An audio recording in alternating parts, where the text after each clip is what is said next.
이번엔 중국 현지 분위기도 살펴보겠습니다. 한국경제신문 강현우 베이징 특파원 연결되어 있습니다. 먼저 전일 중국 증시가 상승 마감을 했는데 특징적인 부분부터 짚어주시죠.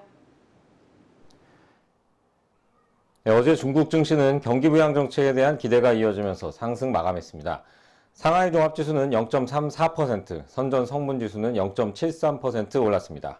홍콩 항생지수도 1.29% 상승으로 장을 마쳤습니다. 홍콩 증시를 통한 외국인의 본토 주식 매수인 북향자금은 어제 2억 위안, 약 380억 원 매수 우위를 보였습니다. 반면 중국 본토 자금의 홍콩 주식 매수인 남향자금은 46억 위안어치를 순매수했습니다. 본토 증시에선 대장주 마오타이가 3%대 강세를 보이면서 바이주 주식들의 강세를 이끌었습니다. 중국 당국의 규제 완화 기대에 부동산 개발 업종이 2%대 올랐습니다. 정부가 신에너지 발전 장기 전략을 내놓으면서 풍력과 태양광 주식들도 좋은 흐름을 보였습니다. 홍콩에선 대규모 자사주 매입 계획을 내놓은 알리바바가 6% 뛰었습니다. 알리바바는 앞으로 2년 동안 자사주를 250억 달러어치 사들이기로 했습니다. 야오밍 바이오가 11% 급등하는 등 바이오주들도 일제히 상승했습니다. 이번 주 초에 디폴트 상태에 빠진 중국 부동산 개발 업체 헝다 또 그 계열사들이 지금 거래 정지가 내려졌습니다. 위태로운 상황 더 확대되는 건가요? 네, 헝다와 부동산 관리 서비스 업체 헝다물업, 전기차 제조업자인 헝다자동차 이렇게 세 곳이 홍콩 거래소에 상장돼 있습니다. 이 세 회사가 지난 월요일 거래소에 내부 정보를 공개할 때까지 거래를 중지해달라고 요청해서 매매가 중단됐습니다. 이어 화요일에는 헝다그룹 측이 거래 중지를 요청한 이유를 밝혔습니다. 크게 두 가지인데요. 하나는 헝다물업이 보증을 잘못 써서 거액의 예금을 압류당했다는 것이고요.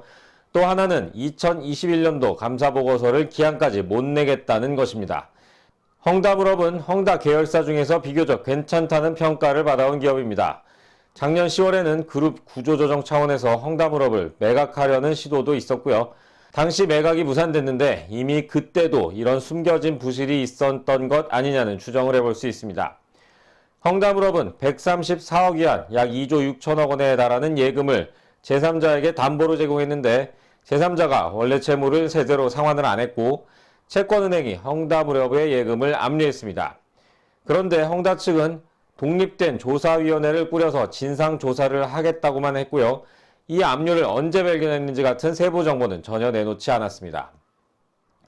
헝다는 작년 6월 말 기준 부채가 약 376조 원에 달합니다. 해외 채권자들에게 갚아야 할 부채는 현재 28조 원 규모입니다. 겉으로 드러난 게 이 정도고요. 실제로는 숨겨진 채무가 더 있을 것이란 추측이 많습니다. 이번에 드러난 예금 압류는 숨겨진 채무가 이제 본격적으로 나올 것이란 신호탄으로 볼 수 있습니다. 헝다가 감사보고서를 내지 못하게 된 것도 숨겨진 채무 때문으로 보입니다. 감사를 맡은 외부 회계법인은 지난해 하반기부터 시작된 부동산 시장 환경 변화와 코로나19 확산 때문에 예년보다 훨씬 많은 사항에 대해서 감사를 진행해야 한다고 설명했습니다. 헝다는 작년 12월 공식 디폴트 채무불이행 상태에 빠졌습니다. 디폴트 직후 본사가 있는 광둥성 정부의 실무팀이 파견됐고요. 국유기업 임원들이 참여하는 리스크관리위원회도 조직했습니다. 이들이 헝다의 부실을 자세히 들여다보고 있습니다. 헝다는 채권자들에게 그룹을 정상화할 수 있다고 계속 주장해왔습니다. 하지만 이렇게 숨겨진 부실이 계속 드러나보면 알짜 자산은 국유기업으로 넘기고 헝다는 분해되는 수순을 밟게 된 것이란 분석이 많아지고 있습니다. 뿐만 아니라 중국의 빅테크 규제 여파가 고용 시장에 고스란히 영향을 미치고 있다고 하던데 어떤 상황인지 끝으로 전해주시죠. 중국의 IT 부문은 2000년대 들어 빠르게 성장하면서 가장 일자리를 많이 창출하는 산업으로 부상했습니다.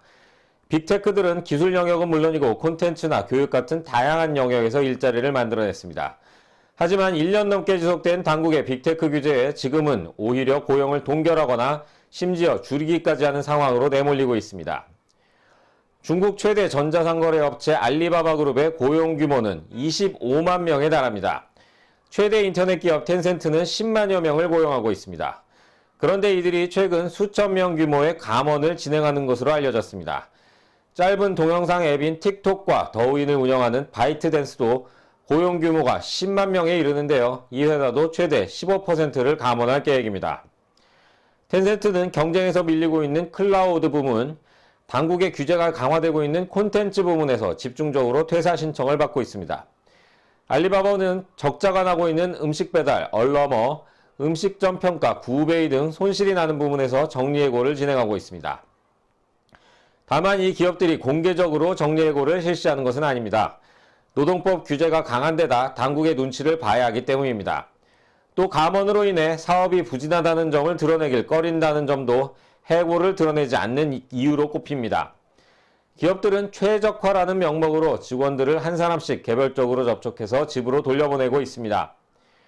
빅테크 부문의 고용시장 현황을 보여주는 공식 통계는 없습니다.